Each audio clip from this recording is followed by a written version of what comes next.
Keessan nagaa daawwattootaaf hordoftoota irratti biyyoolessa Oromiyaa jaalatamoo tarkaan filaalessa gooticha waraana bilisummaa Oromoo diin irraa fudhachuun godin Bunnoo Beddellee aana makkoo dhuunfat isanii dhiyeessa injifannoowwan diin baraarusan waliin angalma Oromooti.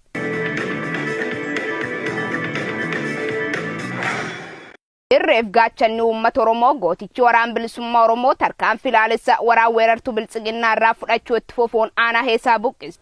Aalum kanaan arganan fuulba shanii barkum 2022 irraa haasuun lol baadiyyaa godin Bunnoo Beddellee aana makkoo heessa geggeeffamaa ture waraana bilisummaa Oromoo waraan biltsiginnaa injifannoon of duraa buqqisuun magaalaanichaa itti seenuun waareen bood sa'aatii 8 walakkaa irraatti aanichi guutumaan guutuu dhuunfachuun baramee jira.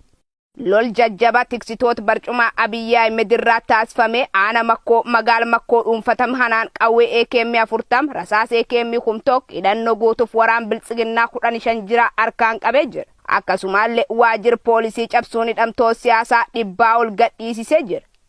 Lolaan bood uummata magaala makkoo waltajjii yaamuun barnoo siyaasaa alqabsoo uummata Oromootiif egeree Oromoof impaayiritti haasuufiin marii bal'aa gochuun hubannoo eegii uumeefiin bood hojii idilee isaanii deebi'uun qeerroo naannoo akkasumallee jaarolee biyyaa waliin ta'uun nageen naannoo isaanii akka eegatan kallattiin kaa'ameefii jira.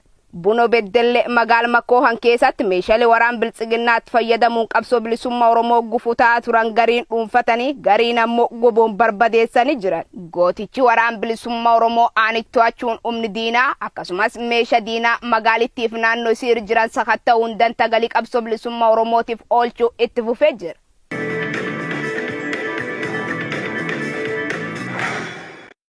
Waraani bilisummaa Oromoo sansakka riphee lolaan hoogganame diina hawaasa Oromoo heesaa buqqisuun hawaasi Oromoo akka ofiin of bulchu hojjechuu itti fufuun bilisummaa hin goolaba. Injifannoon uummata Oromoof oraa bulaa deebana.